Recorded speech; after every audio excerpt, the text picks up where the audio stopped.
SIR special इंटेंटिव revision ये क्या है? एक आम व्यक्ति के लिए बहुत सारे इस माइंड में क्वेश्चन है, स्पेशली वो जब न्यूज़ चैनल देखता है, लोगों से सुनता है कि SIR का कुछ राज्यों में बड़ा विरोध हो रहा है, कुछ लोग इसके अगेंस्ट में बोल रहे हैं। तो बड़े आसान शब्दों में मैं आपको समझाने वाला हूँ कि SIR का विरोध कौन लोग कर रहे हैं, क्यों कर रहे हैं और सरकार SIR क्यों लेकर आया है। और कुछ राज्यों में इसका विरोध हुआ है, कुछ राज्यों में इसका विरोध ज़्यादा नहीं हुआ है।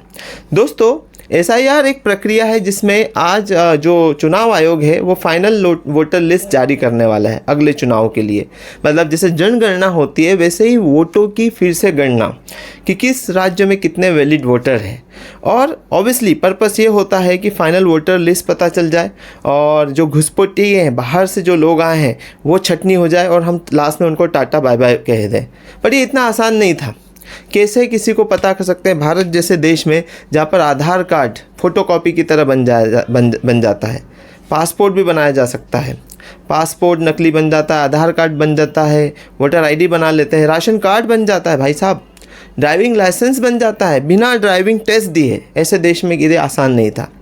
तो अभी जो SIR बन रहा है उसमें एक नियम है। क्या नियम है?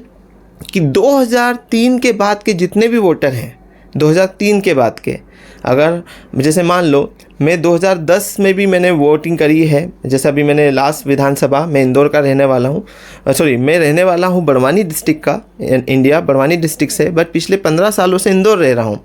तो इसके पहले मैं अपने गांव में वोट करता था जब भी चुनाव होता था, बट अभी 2 से 2.5 सालों से मैंने इंदौर में वोटिंग की है।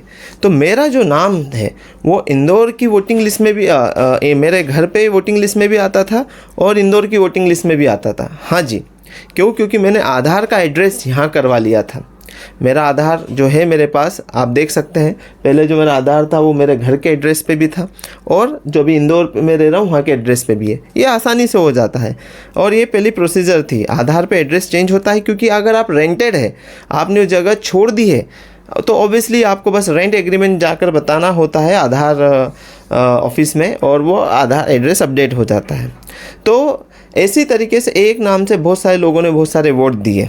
तो 2003 के बाद के जो वोटर हैं उनके लिए नियम लाया गया कि 2003 के बाद के जो भी वोटर हैं उनको SIR में अपने पिताजी या दादाजी की इन्फॉर्मेशन भरना होगा।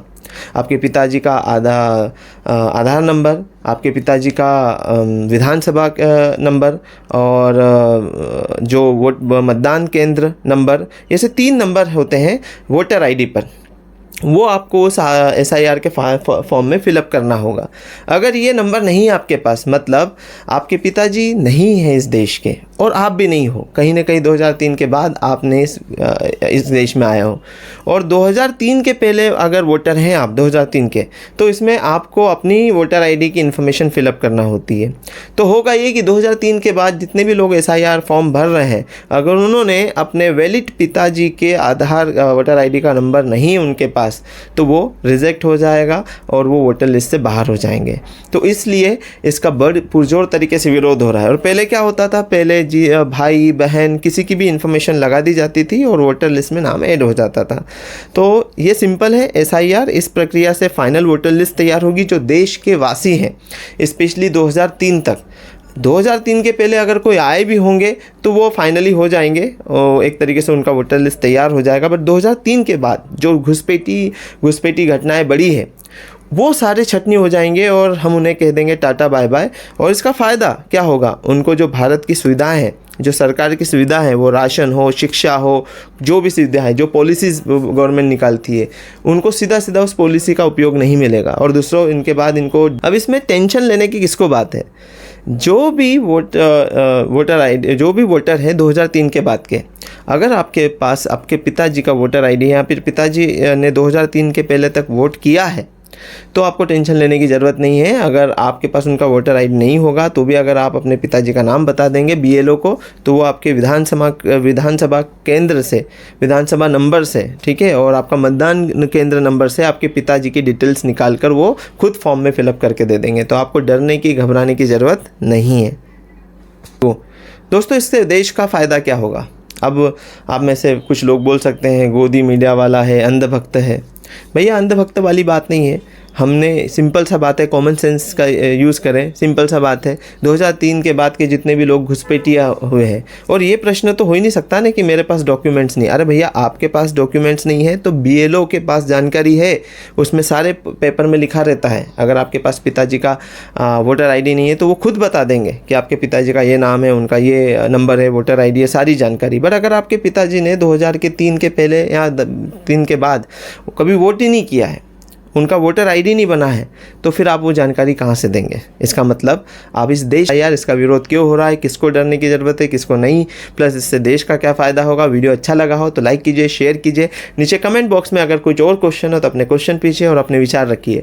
अच्छा नहीं लगा हो तो डिसलाइक कीजिए, क्योंकि मुझे पता है कि जो इसके विरोध में है इस वीडियो को डिसलाइक करने वाले हैं। बट ये मेरा कर्तव्य एक भारतीय नागरिक होने के नाते कि मैं अपने विचार रखूँ, मैं SIR को फैलाने वाली भ्रम जो है उसके बारे में विचार रखूं, और ये मेरा कर्तव्य है और ये मेरा अधिकार भी है, और मैंने अपने अधिकार का उपयोग किया है। आप भी अपने अधिकार का उपयोग कीजिए। आपको लगता है आप मेरे विचारों से सहमत नहीं है, आपको लगता है अंधभक्त कहिए, कमेंट बॉक्स में गोदी मीडिया कहिए, मुझे रत्ती भर भी फ़र्क नहीं पड़ने वाला है। वीडियो अच्छा लगा है तो लाइक कीजिए, शेयर कीजिए। चैनल पे पहले